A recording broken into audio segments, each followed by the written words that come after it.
उठो देव, जागो देव, कर पैर फैलाओ देव, अंगुलियां चटकाओ देव, सिंघाड़े का प्रसाद स्वीकार करो प्रभु, गन्ने का मीठा भोग लगाओ प्रभु, सभी नैवेद्य स्वीकार कर कृपा बरसाओ प्रभु। उठो जागो देव, उठो जागो देव, कार्तिक मास की शुभ घड़ी आई, नई टोकरियां, नया कपास, जागो विराजो मेरे देव, जागो मेरे जग के रखवाले। आप सभी को देव उठान एकादशी की हार्दिक और मंगल कामनाएं। प्यारे भक्तों, आज के इस पावन दिन चातुर्मास का समापन होता है।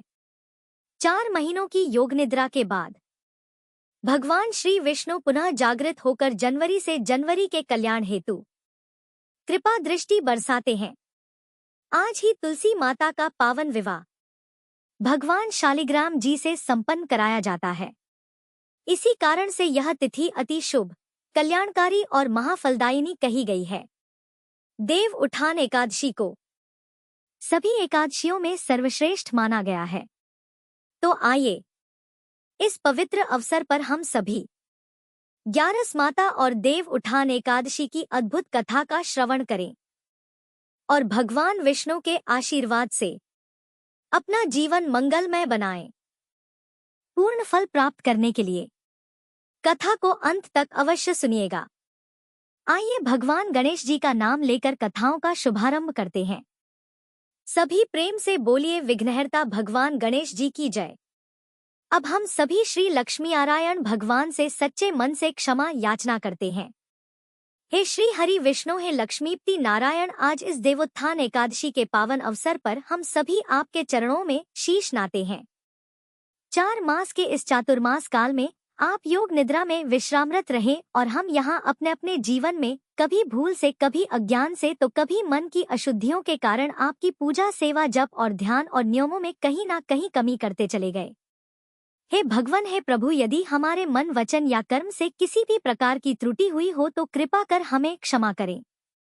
यदि हमने तुलसी माता की सेवा में किसी दिन मन सही से ना लगाया हो, दीप कम जल पाया हो, नाम स्मरण कम हो पाया हो, तो हे ठाकुर जी, हे नारायण भगवान, कृपा कर इसे भी अपने चरणों में ही स्वीकार करें। हम छोटे हैं, नादान हैं, दोषों से भरे हैं, पर आपका प्रेम, आपकी कृपा, आपकी शरण हमारा एकमात्र सहारा है। हे लक्ष्मी नारायण भगवान, हमारे हृदय को निर्मल बुद्धि दीजिए, हमारे जीवन को सच्ची भक्ति का मार्ग दिखाइए, हमारे घरों में सुख, शांति, समृद्धि और सद्भाव का वास कीजिए और हमें धर्म, प्रेम और परोपकार की ओर अग्रसर कीजिए। हे श्री हरि, आपके चरणों में ही हमारा विश्वास है, आपकी शरण में ही हमारा उद्धार है। आप ही हमारे पालनहार, रक्षक और परम प्रिय स्वामी हैं। कृपा कीजिए प्रभु, हमें अपने चरणों की धूल बना लीजिए। ओम नमो भगवते वासुदेवाय, ओम श्री लक्ष्मी नारायणाय नमः। अब सुनिए शालिग्राम भगवान की कथाएं। कृष्ण नगर के पास एक गांव में एक ब्राह्मण रहा करते थे। वे ब्राह्मण पुरोहित का काम करते थे। गांव में जिसके यहाँ भी कथा होती वहाँ चले जाते, बदले में जो कुछ भी दक्षिणा उन्हें मिल जाती उसी से वे अपना गुजारा करते थे। एक दिन यजमान के यहाँ पूजा कराकर घर लौटते समय उन्होंने रास्ते में देखा कि एक साग वाली एक कोने में बैठकर साग बेच रही है। भीड़ लगी हुई थी, कोई साग तुलवा रहा है तो कोई मोलभाव कर रहा था। पंडित जी रोज उसी रास्ते जाते और साग वाली को देखा करते, वो वहीं बैठी मिलती। एक दिन किसी जान पहचान के आदमी को साग खरीदते देखकर वे भी वहीं खड़े हो गए। उन्होंने क्या देखा कि सागवाली के पास एक पत्थर का बाट है और उसी से वह 5 शेर वाले को 5 शेर और जो 1 शेर मांगता उसे 1 शेर का साग तौल कर दे रही थी। एक ही बाट से उस साग वाली का काम चल रहा था। यह देखकर पंडित जी को बड़ा आश्चर्य हुआ, उनसे रहा नहीं गया। तो उन्होंने पूछा कि बहन, तुम इस एक ही पत्थर से कैसे सबको तोलकर साग दे देती हो? क्या सबको ठीक ठीक वजन से साग मिल जाता है?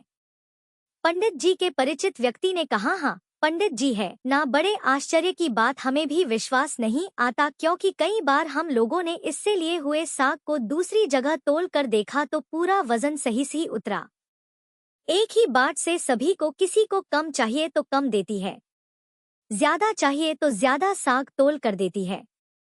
कभी इसके वजन में कोई कमी नहीं हुई। पंडित जी ने कुछ रुककर उस साग वाली से कहा, बहन यह पत्थर मुझे दोगी क्या? साग वाली बोली, नहीं पंडित जी, यह पत्थर मैं तुम्हें बिल्कुल नहीं दे सकती। बड़ी मुश्किल से ये पत्थर मुझे मिला है। मेरे तो शेर बटखरे खो जाते तो घर जाने पर माँ और बड़े भाई मुझे बड़ी डांट लगाते। 3 साल पहले की बात है, मेरे बटखरे कहीं खो गए। जब मैं घर गई तो मेरे बड़े भाई ने मुझे खूब डांट फटकारा। मैं रोती रोती घाट पर आकर बैठ गई और मन ही मन अपने भगवान को पुकारने लगी। इतने में ही मेरे पैर के पास कहीं से पत्थर आ लगा और मैंने इसको उठाकर अपने कान्हा जी से कहा, है कान्हा, मैं तोलना नहीं जानती, आप ऐसी कृपा करें जिससे इसी से सारे तौल हो जाए। बस तभी से मैं इसे अपने साथ रखती हूँ। अब मुझे अलग अलग बटरों की जरूरत नहीं पड़ती, इसी से सब काम निकल जाता है। अब बताइए पंडित जी, मैं भला इसे आपको कैसे दे सकती हूँ? पंडित जी बोले, एक काम करो, यह पत्थर तुम मुझे दे दो, इसके बदले में मैं तुम्हें बहुत सारे रुपए दूंगा। सागवाली ने कहा, कितने रुपए दोगे तुम? मुझे वृंदावन का खर्च दोगे क्या? सब लोग वृंदावन गए हैं, बस मैं ही नहीं जा सकी हूँ। ब्राह्मण ने पूछा, तो बताओ भला कितने रुपए में तुम्हारा काम हो सकता है? सागवाली ने कुछ सोचकर कहा, हाँ, पूरे 3,000 रुपए चाहिए। बताइए देंगे क्या? ब्राह्मण बोले, अच्छा ठीक है, लेकिन यह तो बताओ कि तुम इस पत्थर को रखती कहाँ हो? साग वाली बोली, इसी टोकरी में रखती हूँ। और कहाँ रखूंगी? अब ब्राह्मण यह सुनकर घर वापस लौट आए और चुपचाप बैठ गए। एक कोने में बैठे ब्राह्मण से उनकी पत्नी ने पूछा, आज क्या बात है? उदास क्यों बैठे हो? देर जो हो गई है इसलिए उदास हो क्या? तो ब्राह्मण ने कहा, क्या बताओ भाग्यवान, आज तो मेरा मन बड़ा खराब हो रहा है। मुझे 3,000 रुपए की जरूरत है। तो ब्राह्मण देवता की पत्नी बोली, लो भला इसमें कौन सी बड़ी बात है? अरे आपने ही तो मेरे जो गहने बनवाए थे, अगर बहुत ज्यादा आवश्यकता हो तो लीजिए, उन्हें ले जाइए, बाजार में बेच दीजिए और जो मिलेगा उसे आप अपना काम चला लीजिएगा, फिर तो जो होगा देखा जाएगा। ऐसा कहकर ब्राह्मणी ने अपने पहने हुए गहने उतार कर ब्राह्मण देवता के हाथ में रख दिए। अब ब्राह्मण ने वह गहने बाजार में ले जाकर बेचे और रुपए इकट्ठे किए। दूसरे दिन सवेरे सवेरे उसी सागवाली के पास जाकर खड़े हो गए और गिनकर उसे रुपए दे दिए और बदले में उस शिला को ले लिया।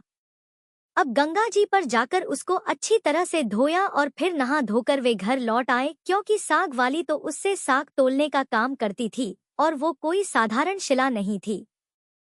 इधर पीछे से एक छोटा सा सुकुमार बालक ब्राह्मणी से कह गया, पंडिताइन जी, तुम्हारे घर पर ठाकुर जी आ रहे हैं, घर को अच्छी तरह झाड़ बुहार कर ठीक कर लो। अब सरल हृदया ब्राह्मणी ने उस बालक की बात पर विश्वास कर लिया।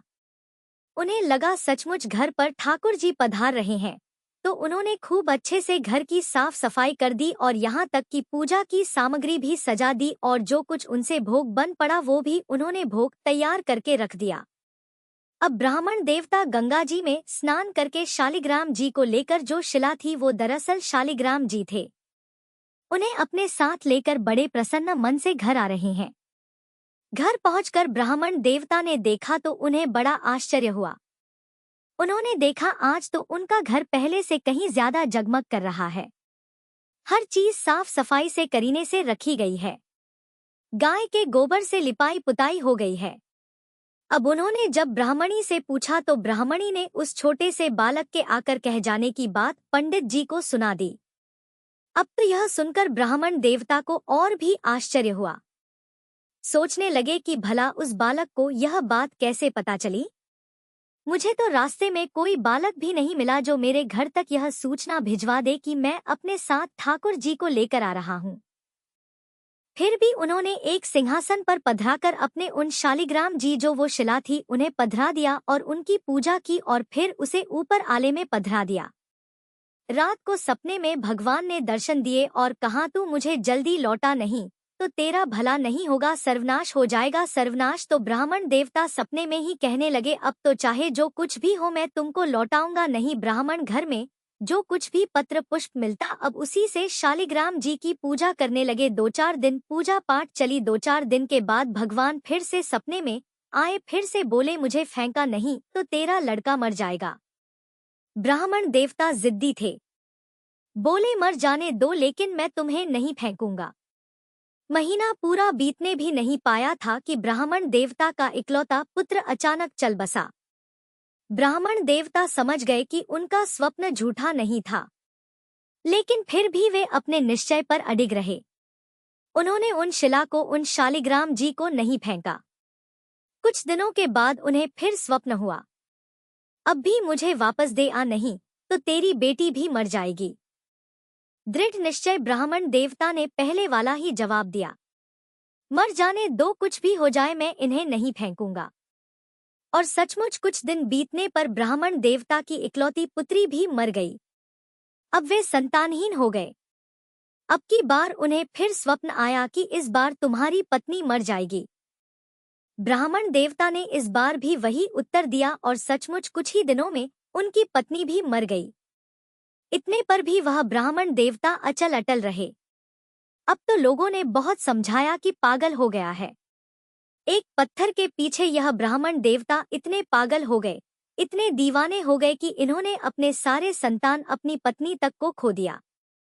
लेकिन इस पत्थर में ऐसा क्या है जो इसे फेंकने को तैयार ही नहीं हो रहे, बल्कि वे तो और भी मन से और भी समय लगाकर उन शिला की पूजा करते रहे।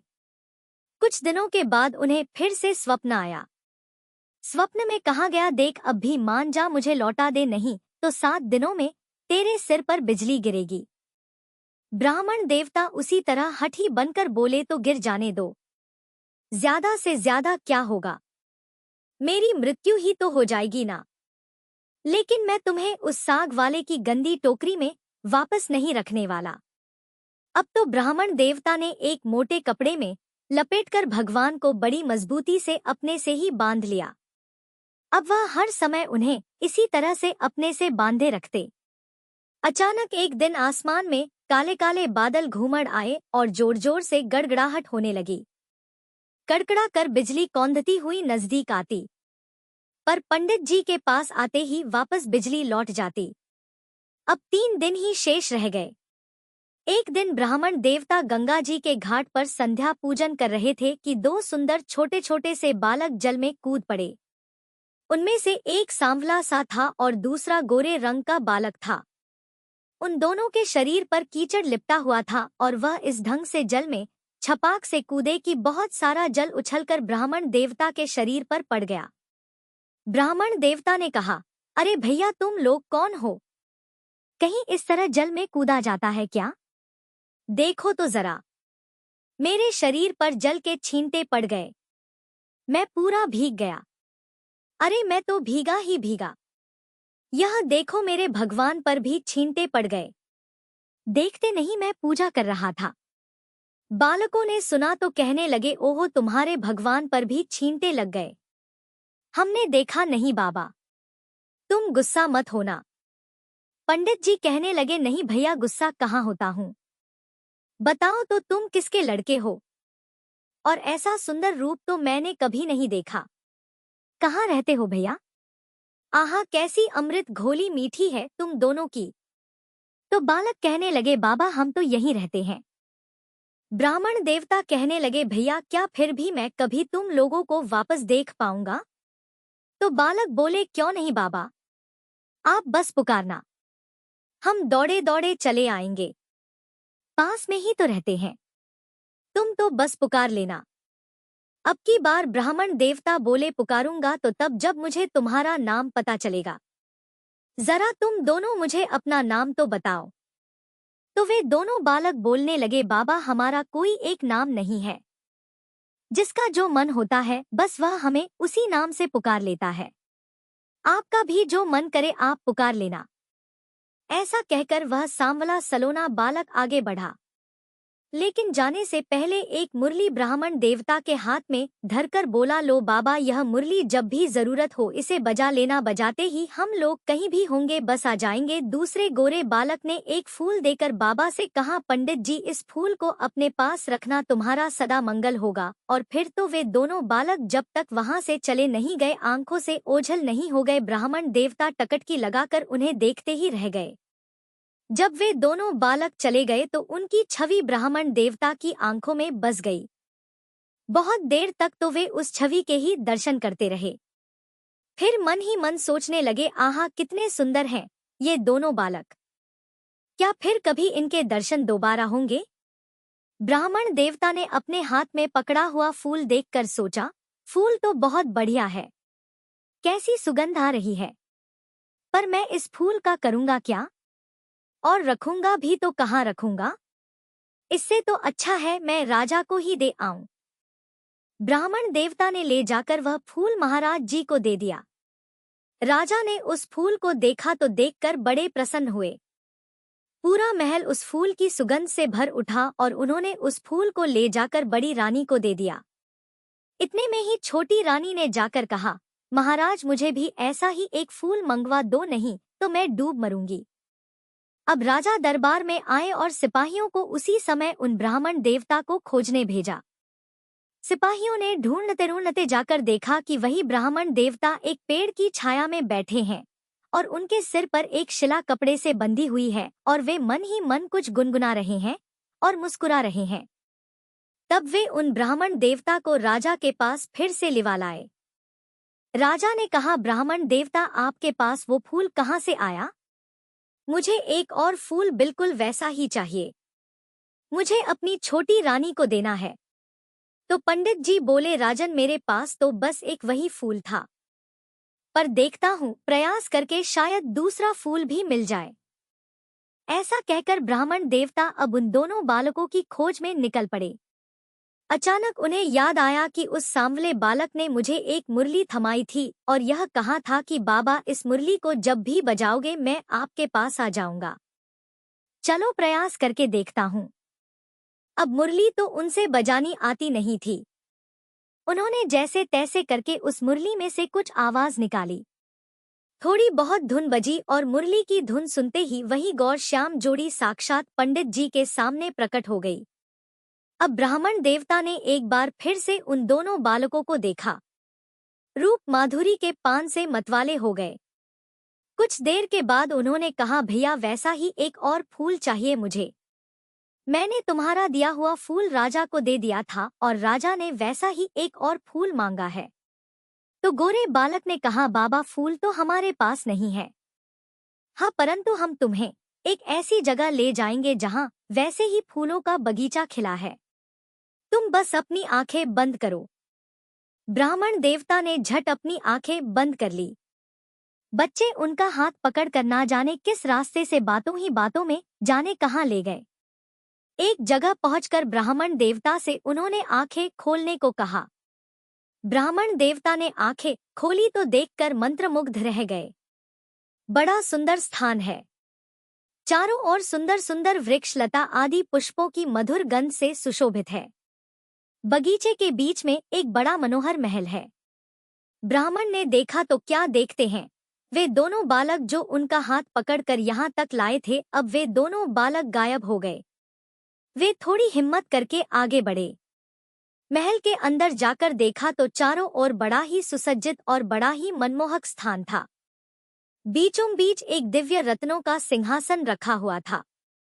सिंहासन खाली था। ब्राह्मण देवता ने उस स्थान को मंदिर समझकर प्रणाम किया। उनके माथे पर बंधी हुई ठाकुर जी की शिला खुलकर नीचे पड़ गई। यह देखकर ब्राह्मण देवता घबरा गए और घबराकर जैसे ही उन्होंने उस शिला को उठाने के लिए हाथ बढ़ाया कि वह शिला अचानक दो टुकड़ों में फटी। एक दिव्य ज्योति प्रकट हुई और देखते ही देखते उसमें से साक्षात श्री लक्ष्मी नारायण भगवान प्रकट हो गए और उस खाली सिंहासन पर विराजमान हो गए। भगवान नारायण ने मुस्कुराते हुए ब्राह्मण देवता से कहा, है ब्राह्मण, हमने तुमको कितने दुख दिए पर तुम तो अटल रहे। दुख पाने के बाद भी तुमने हमें कभी नहीं छोड़ा, पकड़े ही रहे और इसी से हम तुम्हें सशरीर यहाँ ले आए हैं। जो भक्त स्त्री पुत्र घर गुरुजन प्राण धन इहलोक और परलोक छोड़कर केवल हमारी शरण में आ जाते हैं, भला हम उन्हें कैसे छोड़ सकते हैं। इधर देखो, ये खड़ी है तुम्हारी सहधर्मणि, तुम्हारी पत्नी, ये रही तुम्हारी पुत्री और तुम्हारा यह पुत्र भी।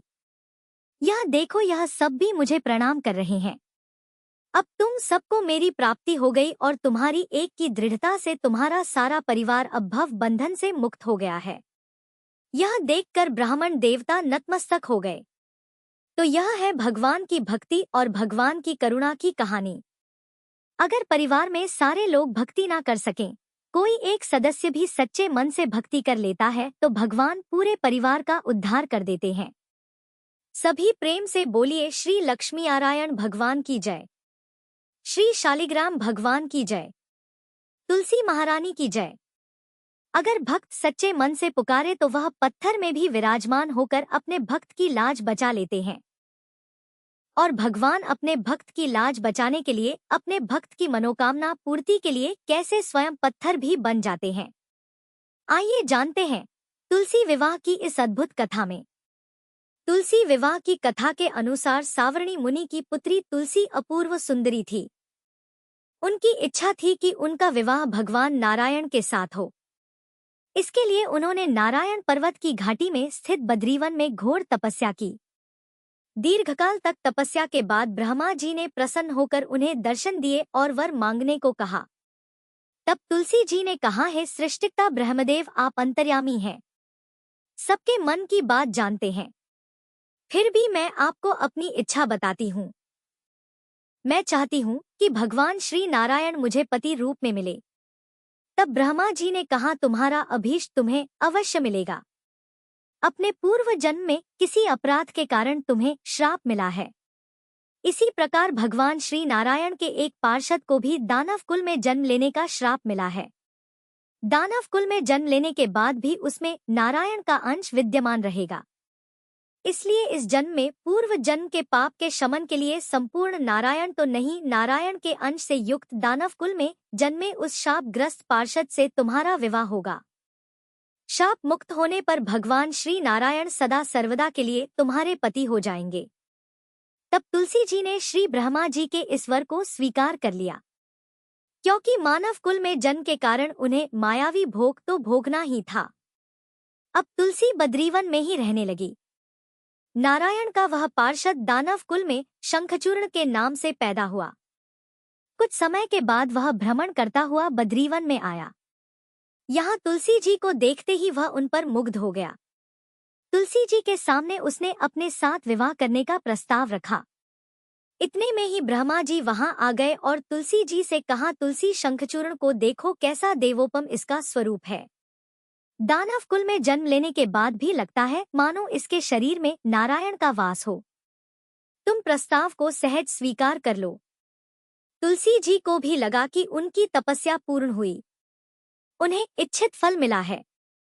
इस प्रकार शंखचूर्ण के साथ उनका गांधर्व विवाह हो गया और वह शंखचूर्ण के साथ उसकी पत्नी बनकर महल में आ गई। शंखचूर्ण ने अपनी परम सुंदरी सती साध्वी पत्नी तुलसी के साथ बहुत दिनों तक राज्य किया। उसने अपने राज्य का इतना विस्तार कर लिया कि देवलोक तक उसके अधिकार में आ गया। स्वर्ग का सुख भोगने वाले देवताओं की दशा अब दयनीय हो गई। शंखचूर्ण किसी को कष्ट नहीं देता था, पर अधिकार और राज्य छिन जाने से सारे देवता मिलकर श्री ब्रह्मा, विष्णु और शिव जी की सभा में गए तथा अपनी विपत्ति सुनाई। तब ब्रह्मा जी ने कहा, तुलसी परम साध्वी हैं, उनका विवाह शंखचूर्ण से मैंने ही कराया था। शंखचूर्ण को तब तक नहीं हराया या मारा जा सकता है जब तक तुलसी को ना छला जाए। तब श्री विष्णु ने कहा, शंखचूर्ण पूर्व जन्म में मेरा पार्षद था। श्राप के कारण उसे दैत्य कुल में जन्म लेना पड़ा। इस जन्म में भी मेरा अंश उसमें व्याप्त है। साथ ही तुलसी के पतिव्रत धर्म से वह अजय भी है। फिर देवताओं की सहमति से भगवान शिव ने शंखचूर्ण के पास संदेश भिजवाया कि या तो वह देवताओं का राज्य लौटा दे या फिर उनसे युद्ध करे। शंखचूर्ण शंकर जी के पास पहुंचा और उसने कहा, देवाधिदेव, आपके लिए देवताओं का पक्ष लेना उचित नहीं है। राज्य का विस्तार करना तो हर राजा का कर्तव्य है और मैं किसी को दुखी भी नहीं कर रहा हूँ। आप देवताओं से कहिए कि वे मेरी प्रजा होकर रहें। मैंने आपका भी कोई अपकार नहीं किया है। हमारा आपका युद्ध शोभा नहीं देता, और अगर इस युद्ध में आप हार गए तो यह तो बड़ी लज्जा की बात हो गई। अगर मैं हार गया तो आपकी कीर्ति बहुत अधिक नहीं बढ़ेगी। शंखचूर्ण की बात सुनकर भगवान शंकर हंसे।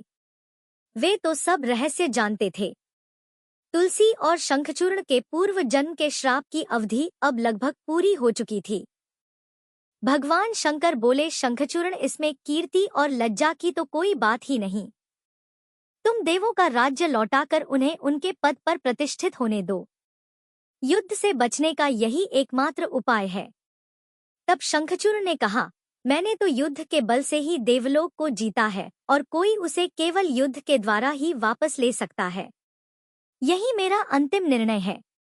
मैं जा रहा हूँ। ऐसा कहकर शंखचूर्ण चला गया।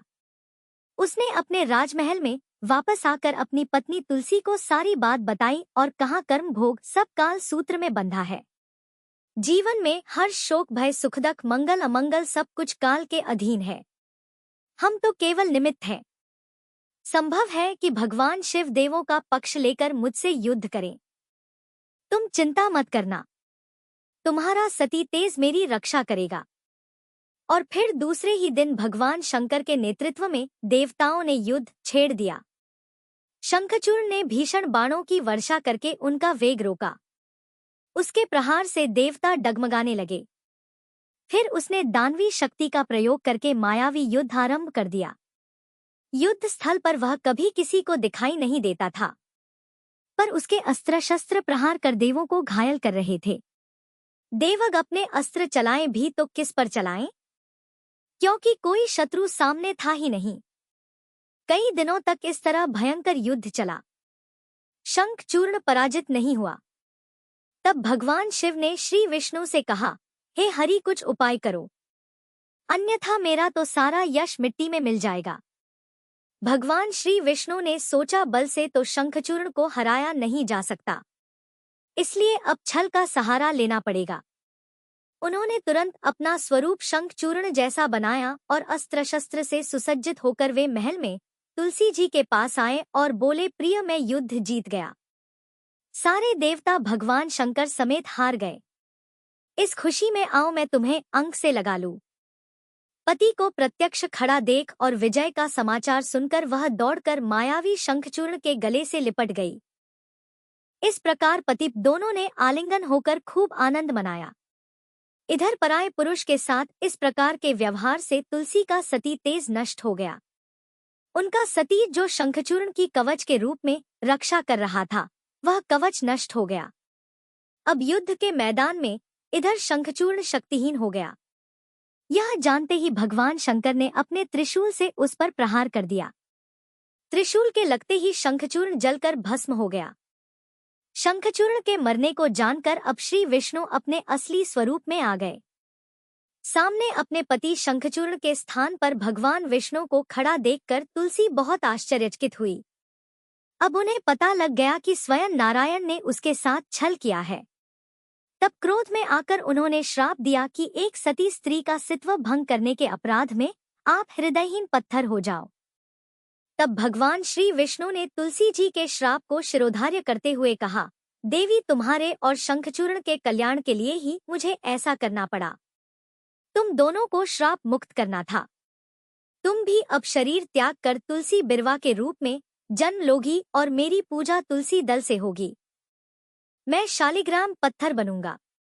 मेरे शीश पर तुम सदैव आदर से विराजमान होगी। तुम्हारे पति की हड्डियों के चूर्ण से शंख की उत्पत्ति होगी।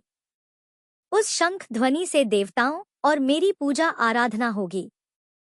जहां शंख ध्वनि होगी वहां सदैव मैं मंगलमय विराजमान रहूंगा। तुमने पूर्व जन्म में बद्री वन में मुझे पाने के लिए बड़ी कठिन तपस्या की थी। अब अगले जन्म में मैं नारायण प्रस्तर के रूप में बद्रीनाथ वन में स्थापित होऊंगा और मेरी पूजा अर्चना फल फूल से ना होकर तुम्हारे तुलसी दल से होगी। मेरे शीश पर विराजमान होकर तुम मुझसे भी ऊंचा पद प्राप्त करोगी और मेरा भोग भी तुम्हारे बिना स्वीकार नहीं होगा। प्रेम से बोलिए तुलसी माता की जय। श्री विष्णु भगवान की जय। अब सुनिए देवठान एकादशी की कथाएं। धर्मराज युधिष्ठिर ने भगवान श्री कृष्ण से पूछा, हे श्री कृष्ण, मैंने आपके मुख से रमा एकादशी का यथार्थ महात्म्य सुना। मानद अब कार्तिक शुक्ल पक्ष में जो एकादशी होती है उसकी भी महिमा बताइए। तब भगवान श्री कृष्ण बोले, राजन, कार्तिक के शुक्ल पक्ष में जो एकादशी होती है उसका जैसा वर्णन लोक सृष्टा ब्रह्मा जी ने नारद जी से किया था वही मैं तुम्हें बतलाता हूँ, ध्यानपूर्वक सुनो। नारद जी ने कहा, पिताजी, जिसमें धर्म कर्म में प्रवृत्ति कराने वाले भगवान गोविंद जागते हैं उस प्रबोधिनी एकादशी का महात्म्य बतलाइए। तब ब्रह्मा जी बोले, मुनि श्रेष्ठ, प्रबोधिनी का महत्तम पापों का नाश, पुण्य की वृद्धि और उत्तम बुद्धि वाले पुरुषों को मोक्ष प्रदान करने वाला है। समुद्र से लेकर सरोवर तक जितने भी तीर्थ हैं वे सभी अपने महात्म्य की तभी तक गर्जना करते हैं जब तक कि कार्तिक मास में भगवान श्री विष्णु की प्रबोधनी तिथि नहीं आ जाती। प्रबोधनी एकादशी को एक ही उपवास कर लेने से मनुष्य 1000 अश्वमेध और 100 राजस्व यज्ञ का फल पा लेता है। बेटा जो दुर्लभ है, जिसकी प्राप्ति असंभव है और जिसे त्रिलोकी में किसी ने भी नहीं देखा है, ऐसी वस्तु के लिए भी याचना करने पर प्रबोधिनी एकादशी उसे दे देती है। भक्ति पूर्वक उपवास करने पर मनुष्यों को हरि प्रबोधिनी एकादशी ऐश्वर्य, संपत्ति, उत्तम बुद्धि, राज तथा सुख प्रदान करती है। मेरु पर्वत के समान जो बड़े बड़े पाप हैं उन सबको यह पापनाशिनी प्रबोधिनी एक ही उपवास से भस्म कर देती है। पहले के हजारों जन्मों में जो पाप किए गए हैं उन्हें प्रबोधिनी की रात्रि का जागरण रुई की ढेरी के समान भस्म कर डालता है। जो लोग प्रबोधिनी एकादशी का मन से ध्यान करते और जो इसके व्रत का अनुष्ठान करते हैं उनके पितर नरक के दुखों से छुटकारा पाकर भगवान विष्णु के परमधाम को चले जाते हैं। ब्राह्मण, अश्वमेध आदि यज्ञों से भी जिस फल की प्राप्ति कठिन है वह प्रबोधिनी एकादशी को जागरण करने से अनायासी मिल जाता है। संपूर्ण तीर्थों में नहाकर स्वर्ण और पृथ्वी दान करने से जो फल मिलता है वह श्री हरि के निमित्त जागरण करने मात्र से मनुष्य प्राप्त कर लेता है। जैसे मनुष्यों के लिए मृत्यु अनिवार्य है उसी प्रकार धन संपत्ति मात्र भी क्षणभंगुर है। ऐसा समझकर एकादशी का व्रत करना चाहिए। तीनों लोकों में जो कोई भी तीर्थ संभव हैं वे सब प्रबोधिनी एकादशी का व्रत करने वाले मनुष्य के घर में उपस्थित रहते हैं। कार्तिक की हरि प्रबोधिनी एकादशी पुत्र तथा पौत्र प्रदान करने वाली है।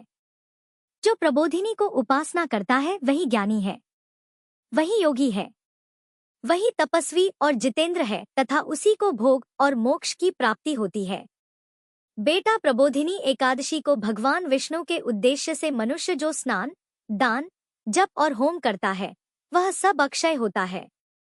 जो मनुष्य उस तिथि को उपवास करके भगवान माधव की भक्ति पूर्वक पूजा करते हैं वे 100 जन्मों के पापों से छुटकारा पा जाते हैं। इस व्रत के द्वारा देवेश्वर जनार्दन को संतुष्ट करके मनुष्य संपूर्ण दिशाओं को अपने तेज से प्रकाशित करता हुआ श्री हरि के बैकुंठ धाम को जाता है। प्रबोधिनी को पूजित होने पर भगवान गोविंद मनुष्यों के बचपन, जवानी और बुढ़ापे में किए हुए 100 जन्मों के पापों को चाहे वे अधिक हो या कम धो डालते हैं। अतः सर्वथा प्रयत्न करके संपूर्ण मनोवांछित फलों को देने वाले देवाधिदेव जनार्दन की उपासना करनी चाहिए। बेटा नारद, जो भगवान विष्णु के भजन में तत्पर होकर कार्तिक में पराये अन्न का त्याग करता है वह चांद्रायण व्रत का फल पाता है। जो प्रतिदिन शास्त्रीय चर्चा से मनोरंजन करते हुए कार्तिक मास व्यतीत करता है वह अपने संपूर्ण पापों को जला डालता और 10,000 यज्ञों का फल प्राप्त करता है। कार्तिक मास में शास्त्रीय कथा के कहने सुनने से भगवान मधुसूदन को जैसा संतोष होता है वैसा उन्हें यज्ञ, दान अथवा जप आदि से भी नहीं होता। जो शुभ कर्म परायण पुरुष कार्तिक मास में एक या आधे श्लोक से भी भगवान विष्णु की कथा बांझते हैं उन्हें 100 गोदान का फल मिलता है। महामुनि कार्तिक में भगवान केशव के सामने शास्त्र का स्वाध्याय तथा श्रवण करना चाहिए। मुनि श्रेष्ठ, जो कार्तिक में कल्याण प्राप्ति के लोभ से श्री हरि की कथा का प्रबंध करता है वह अपनी 100 पीढ़ियों को तार देता है। जो मनुष्य सदा नियम पूर्वक कार्तिक मास में भगवान विष्णु की कथा सुनता है उसे सहस्त्र गोदान का फल मिलता है। जो प्रबोधनी एकादशी के दिन श्री विष्णु की कथा श्रवण करता है उसे 7 द्वीपों से युक्त पृथ्वी दान करने का फल प्राप्त होता है। मुनि श्रेष्ठ जो भगवान विष्णु की कथा सुनकर अपनी शक्ति के अनुसार कथा वाचक की पूजा करते हैं, उन्हें अक्षय लोक की प्राप्ति होती है। नारद जो मनुष्य कार्तिक मास में भगवत संबंधी गीत और शास्त्र विनोद के द्वारा समय बिताता है, उसकी पुनरावृत्ति मैंने नहीं देखी है। मुनि जो पुण्यात्मा पुरुष भगवान के समक्ष गान रीते वाद्य और श्री विष्णु की कथा करता है, वह तीनों लोकों के ऊपर विराजमान होता है। मुनि श्रेष्ठ कार्तिकेय प्रबोधिनी एकादशी के दिन बहुत से फल फूल, कपूर, अर्घजा और कुमकुम के द्वारा श्री हरि की पूजा करनी चाहिए। एकादशी आने पर धन की कंजूसी नहीं करनी चाहिए, क्योंकि उस दिन दान आदि करने से असंख्य पुण्य की प्राप्ति होती है। प्रबोधिनी को जागरण के समय शंख में जल लेकर फल तथा नाना प्रकार के द्रव्यों के साथ श्री जनार्दन को अर्घ देना चाहिए। संपूर्ण तीर्थों में स्नान करने और सब प्रकार के दान देने से जो फल मिलता है, वही प्रबोधिनी एकादशी को अर्घ देने से करोड़ गुना होकर प्राप्त होता है। देवर्षि अर्घ देने के पश्चात भोजन, आच्छादन और दक्षिणा आदि के द्वारा भगवान विष्णु की प्रसन्नता के लिए गुरु की भी पूजा करनी चाहिए। जो मनुष्य उस दिन श्रीमद् भागवत की कथा सुनता अथवा पुराण का पाठ करता है, उसे एक एक अक्षर पर कपिला दान का फल मिलता है। मुनि श्रेष्ठ कार्तिक में जो मनुष्य अपनी शक्ति के अनुसार शास्त्रोक्त रीति से वैष्णव व्रत अर्थात एकादशी का पालन करता है, उसकी मुक्ति अविचल है। केतकी के एक पत्ते से पूजित होने पर भगवान गरुड़ ध्वज 1000 वर्ष तक अत्यंत तृप्त रहते हैं। ते जो अगस्त के फूलों से भगवान जनार्दन की पूजा करता है, उसके दर्शन मात्र से नरक की अग्नि बुझ जाती है। वत्स जो कार्तिक मास में भगवान जनार्दन को तुलसी के पत्र और पुष्प अर्पण करते हैं, उनका जन्म भर का किया हुआ सारा पाप भस्म हो जाता है। मुनि जो प्रतिदिन दर्शन, स्पर्श, ध्यान, नाम कीर्तन, स्तवन, अर्पण, सिंचन, नित्य पूजन और नमस्कार के द्वारा तुलसी में 9 प्रकार की भक्ति करते हैं, वे कोटि सहस्त्र युगों तक पुण्य का विस्तार करते हैं। नारद, सब प्रकार के फूलों और पत्तों को चढ़ाने से जो फल मिलता है, वह कार्तिक मास में केवल तुलसी के एक पत्ते से ही मिल जाता है। कार्तिक मास आया देख प्रतिदिन नियम पूर्वक तुलसी के कोमल पत्तों से महाविष्णु श्री जनार्दन का पूजन करना चाहिए। 100 यज्ञों द्वारा देवताओं का यजन करने और अनेक प्रकार के दान देने से जो पुण्य होता है, वह कार्तिक में तुलसी दल मात्र से केशव की पूजा करने पर प्राप्त हो जाता है। एक अन्य कथा के अनुसार एक बार एक राजा के राज्य में सभी लोग एकादशी का व्रत रखा करते थे। प्रजा और नौकर चाकरों से लेकर पशुओं तक को एकादशी के दिन अन्न नहीं दिया जाता था। एक दिन किसी दूसरे राज्य का एक व्यक्ति राजा के पास आकर बोला, महाराज कृपा करके मुझे नौकरी पर रख लीजिए। तब राजा ने उसके सामने एक शर्त रखी कि ठीक है, तुम्हें नौकरी पर रख लेते हैं, किंतु रोज तो तुम्हें खाने को सब कुछ मिला करेगा, परंतु एकादशी के दिन अन्न नहीं मिलेगा। उस व्यक्ति ने उस समय तो हाँ कर ली, परंतु एकादशी आने पर जब उसे फलाहार की सामग्री दी गई, तब तो वह राजा के सामने जाकर गिड़गिड़ाने लगा, महाराज इससे तो मेरा पेट नहीं भरेगा, मैं तो भूखा ही मर जाऊंगा, कृपया मुझे अन्न दे दीजिए। राजा ने उसे शर्त की बात याद दिलाई, किंतु वह व्यक्ति मारे भूख के अन्न छोड़ने को तैयार ही नहीं हुआ। तब राजा ने उसे आटा, दाल, चावल आदि दे दिए।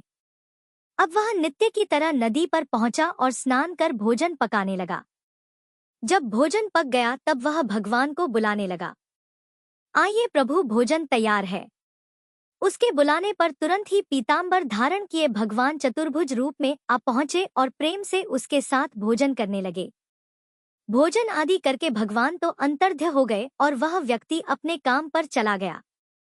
15 दिन बाद अगली एकादशी को वह फिर राजा से कहने लगा, महाराज अब की बार मुझे दुगनी सामग्री दीजिएगा, क्योंकि उस दिन तो मैं भूखा ही रह गया था।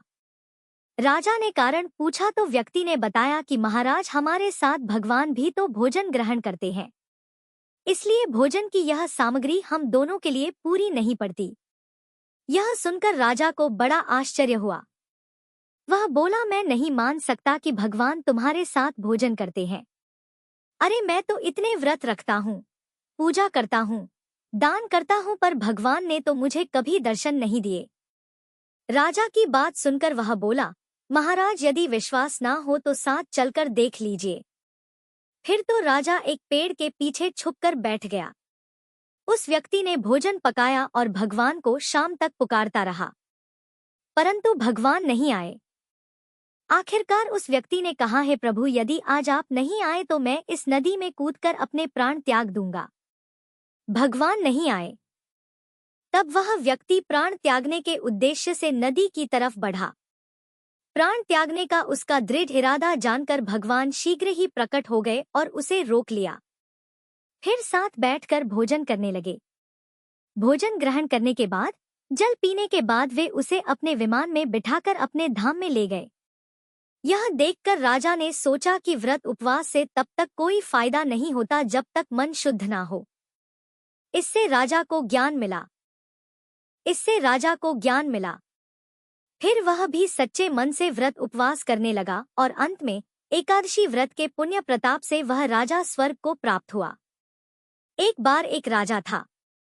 उसके राज्य में प्रजा हर प्रकार से सुखी थी। वह राजा भगवान विष्णु का परम भक्त था और नियम पूर्वक एकादशी का व्रत रखा करता था।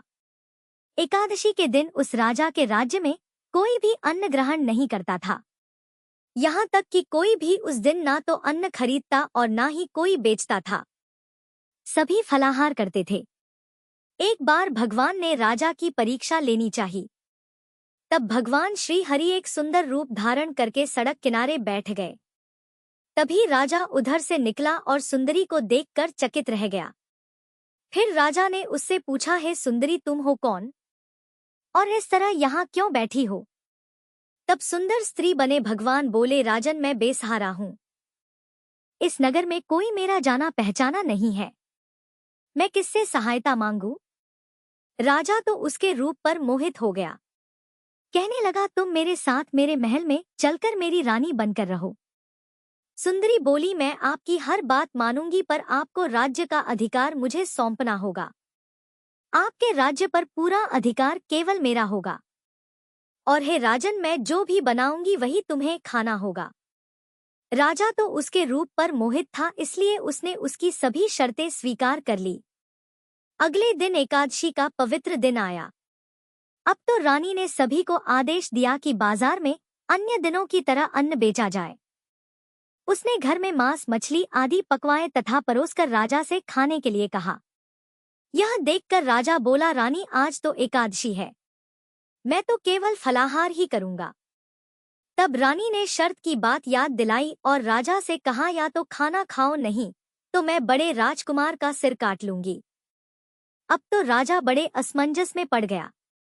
राजा ने अपनी यह स्थिति बड़ी रानी से कही तो बड़ी रानी बोली, महाराज, अपना धर्म मत छोड़िए, बड़े राजकुमार का सिर दे दीजिए। पुत्र तो फिर मिल जाएगा, परंतु धर्म नहीं मिलेगा। इतनी ही देर में बड़ा राजकुमार खेल कर आ गया। माँ की आंखों में आंसू भरे देखकर वह उनसे रोने का कारण पूछने लगा। तब माँ ने उसे सारा हाल बता दिया। तब वह बोला, माँ, मैं अपना सिर देने को तैयार हूँ। पिताजी के धर्म की रक्षा होगी और जरूर होगी। राजा दुखी मन से राजकुमार का सिर देने को तैयार हुआ तो रानी के रूप से भगवान श्री विष्णु ने प्रकट होकर असली बात बताई और कहा, राजन, मैं तो तुम्हारी परीक्षा ले रहा था और इस कठिन परीक्षा में तुम सफल हुए। तब भगवान ने प्रसन्न मन से राजा से वर मांगने को कहा। राजा बोला, प्रभु, आपका दिया हुआ सब कुछ है, आप कृपया हमारा उद्धार कीजिए। ठीक उसी समय एक दिव्य विमान वहां उतरा। राजा ने अपना राज्य पुत्र को सौंप दिया और वह विमान में बैठकर परमधाम को चला गया। एक बार देवर्षि नारद जी बैकुंठ लोक को गए। वहां उन्होंने भगवान श्री लक्ष्मीनारायण जी को प्रणाम किया। फिर नारद जी ने श्री हरि से कहा, प्रभु, अब धरती पर आपका प्रभाव कम हो रहा है। धर्म पर चलने वालों को कोई अच्छा फल नहीं मिल रहा। जो पाप कर रहे हैं उनका भला हो रहा है। तब श्री हरि कहने लगे, ऐसा नहीं है देवर्षि, जो भी हो रहा है सब नियति के कारण हो रहा है।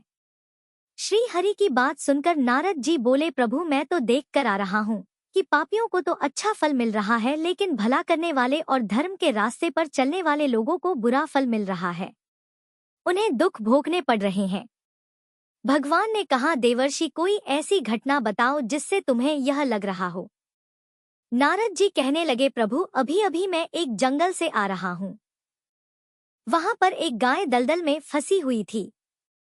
कोई भी उसे बचाने वाला नहीं था। थोड़ी ही देर के बाद मैंने देखा कि एक चोर उधर से गुजरा।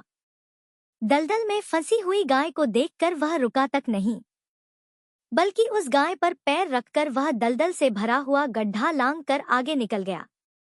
आगे गया तो उस चोर को सोने की मोहरों से भरी एक थैली मिली। थोड़ी ही देर बाद वहां पर एक साधु महाराज आए।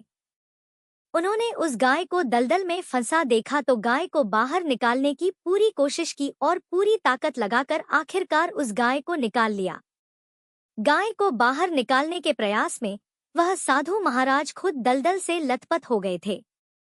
जब वह साधु महाराज आगे बढ़े तो एक गड्ढे में गिर गए और उन्हें चोट लग गई। प्रभु अब आप ही बताइए यह कौन सा न्याय है। नारद जी की पूरी बात सुन लेने के बाद श्री हरि बोले, देवर्षि यह सही ही हुआ। जो चोर गाय पर पैर रखकर भाग गया था उसकी किस्मत में तो एक खजाना था, लेकिन उसके इस पाप के कारण उसे केवल कुछ मोहरें ही मिल पाई। वहीं उन साधु महाराज को गड्ढे में इसलिए गिरना पड़ा क्योंकि उनके भाग्य में उस समय मृत्यु लिखी हुई थी। लेकिन एक गाय को बचाने के कारण, दलदल से बाहर निकालने के कारण उनके पुण्य बहुत अधिक बढ़ गए और उनकी मृत्यु बस एक छोटी सी चोट में बदल गई। इंसान के कर्म से ही उसका भाग तय होता है देवर्षि, इसलिए अच्छे कर्म करना कभी भी नहीं छोड़ना चाहिए। श्री हरि की बात सुनकर देवर्षि नारद मुस्कुराते हुए और प्रभु को प्रणाम करते हुए नारायण नारायण कहकर प्रभु की रचाई हुई सृष्टि की अन्य लीलाएं देखने के लिए चल पड़े। प्रेम से बोलिए श्री लक्ष्मी नारायण भगवान की जय। अब सुनिए एकादशी माता की कथा। इस कथा को सुनने से ही एकादशी का व्रत पूरा माना जाता है। श्रोताओं, एक बार एक बूढ़ी माँ ने एकादशी का उपवास रखा। बड़े ही भक्ति भाव से वह एकादशी की पूजा किया करती थी। वे बूढ़ी हो चुकी थी। उन्हें वृद्धावस्था में कोई भी ऐसी वस्तु नहीं चाहिए थी जो वे एकादशी का उपवास रखती, क्योंकि एकादशी का उपवास रखने से तो श्री हरि की कृपा से सब कुछ मिल जाता है। वो बूढ़ी माँ तो अपने बच्चों के लिए, अपने परिवार की सुख सुविधा के लिए इतना कठिन व्रत रखती थी। वे दिन भर तो बड़ा कठिन मन करके और अपनी प्यास को किसी तरह से रोके रही, क्योंकि एकादशी के व्रत में वह जल की एक बूंद भी ग्रहण नहीं करती थी। द्वादशी को ही जल पीकर वह अपने व्रत का पारणा किया करती थी। दिन भर उन्होंने किसी प्रकार अपने मन को संयमित रखा, पूजा पाठ की, व्रत की कथा पढ़ी सुनी और फिर पंडित जी को मिट्टी के एक पात्र में भरकर पानी और मौसमी फल दान में दिए। दोना भरकर शक्कर भी वितरित की। उन्हें गर्मी के कारण बड़ी बेचैनी हो रही थी। एक तो निराहार और निर्जल रहकर उपवास रखा था और ऊपर से प्यास भी अधिक सता रही थी।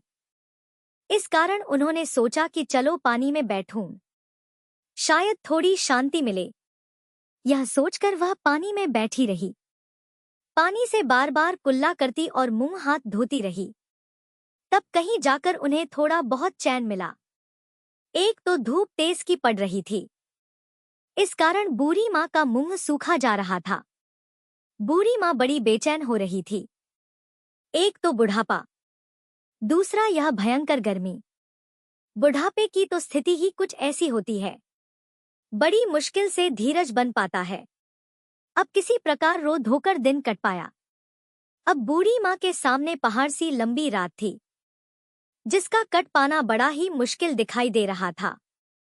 चारपाई पर पड़ी हुई बूढ़ी माँ को किसी प्रकार भी शांति नहीं मिल रही थी। बार बार प्यास के मारे गला सूख रहा था और वे इस प्रकार बेचैन होकर करवटें बदलती जा रही थी। कई बार उठकर वे घर के बाहर जाती फिर अंदर आ जाती। ना उन्हें घर के अंदर शांति मिल रही थी ना बाहर। वे पड़ी पड़ी एकादशी माता को याद करती रही और मन में ध्याती रही कि हे माता, आप मेरी लाज रखिएगा, आप ही मुझे शक्ति दीजिएगा ताकि मैं भली भांति आपका व्रत कर सकूं और यह पहाड़ सी रात सुकून से बीत जाए। प्यास के कारण बूढ़ी माँ की बेचैनी तो बढ़ ही रही थी। उन्होंने धैर्य रखने का बहुत प्रयास किया, लेकिन आखिरकार उनकी सहनशीलता की सीमा टूट गई और वे घबराकर प्यास के मारे एकदम चिल्ला पड़ी। बचाओ बचाओ। बूढ़ी माँ का चिल्लाना सुनकर उनके परिवार के सभी सदस्य उनके आसपास इकट्ठा हो गए और बूढ़ी माँ की चारपाई के पास पहुंच गए। सब बोले, अम्मा जी क्या हुआ, आपको क्यों चिल्ला रही हो? और जब आपसे व्रत नहीं रखा जाता तो इस बुढ़ापे में इतना कठिन व्रत क्यों कर रही हो? अम्मा जी, अगर शरीर में ताकत है तभी तो भक्ति हो पाएगी। आप पानी पी लीजिए। बूढ़ी माँ अपने परिवारजनों से बोली, मेरे तो प्यास के मारे प्राण ही निकले जा रहे हैं। जरा जल्दी से मेरी छाती पर ठंडे पानी का घड़ा तो रख दो। नातियों ने दौड़कर दादी की छाती पर ठंडे पानी का बर्तन रख दिया। तब कहीं जाकर उन्हें थोड़ा बहुत सुकून मिला। और जब सुकून मिला तो थोड़ी देर के लिए उन्होंने अपनी आंखें बंद कर ली। इधर एकादशी माता सोचने लगी, यह है तो बूढ़ी माँ, लेकिन बड़े नियम से मेरा व्रत रखती है, चलकर इनकी परीक्षा लेनी चाहिए। ऐसा विचार कर एकादशी माता आधी रात को मुर्गा बनकर कुकड़ू को करने लगी। मुर्गे की टेरर सुनकर बूढ़ी माँ जल्दी से उठी और बाहर जाकर आसमान की ओर निहारा, लेकिन आसमान में तो कहीं भी उन्हें सुबह का तारा दिखाई ही नहीं दिया। अब वे सोचने लगी कि फिर यह मुर्गा भला क्यों और कैसे बोल गया।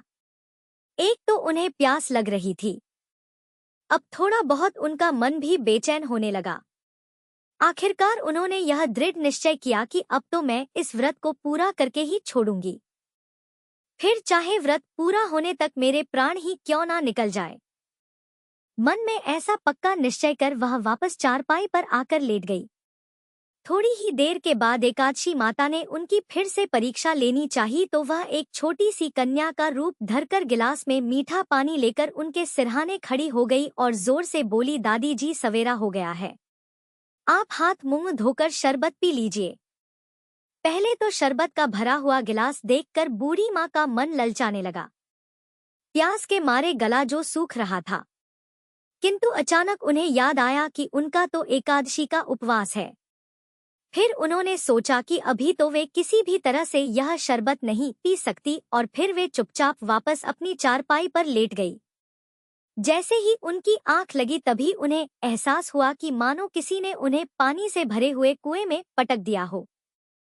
वे बहुत देर तक उस कुएं में हाथ पांव चलाती रही, लेकिन इस बीच उन्होंने अपने मुंह में पानी की एक बूंद भी नहीं जाने दी, क्योंकि उनका एकादशी का उपवास जो था और वे पक्के निश्चय के साथ अपना व्रत पालन करती रही। थोड़ी ही देर में उन्हें ऐसा लगा मानो सामने आग जल रही हो। आग के कारण बड़ी भारी गर्मी लगने लगी। प्यास के मारे उनके प्राण निकलने लगे, लेकिन इतना सब होने के बाद भी बूढ़ी माँ ने पानी की एक बूंद भी नहीं पी। वे तो बस चारपाई पर बैठी बैठी एकादशी माता का ध्यान करती रही। अब सवेरा होने में बस कुछ ही समय है, यह जानकर वे बड़ी तसल्ली के साथ इधर-उधर घूमने लगी। एकादशी माता अब तक यह बात अच्छी तरह से समझ गई कि इन बूढ़ी माँ को किसी भी प्रकार से अपने व्रत से नहीं टाला जा सकता। वे उनके सत्य व्रत को भलीभांति समझ गई थी। अब सवेरा हो गया तो बूढ़ी माँ ने स्नान किया, भगवान श्री हरि का पूजन किया, फिर एकादशी माता की कथा सुनी, ब्राह्मणों को दक्षिणा देकर भोजन कराया। तब कहीं जाकर उन्होंने जल ग्रहण किया। कन्याओं को भोजन कराने के बाद बूढ़ी माँ ने फिर स्वयं भोजन किया और उस श्रेष्ठ व्रत के प्रभाव से बूढ़ी अम्मा की आयु में वृद्धि हो गई। उनकी आयु बढ़ गई, उनका घर परिवार हरा भरा हो गया। अब उनके घर में किसी भी चीज का कोई अभाव नहीं रहा। उनका घर हर प्रकार के सुख साधनों से भर गया।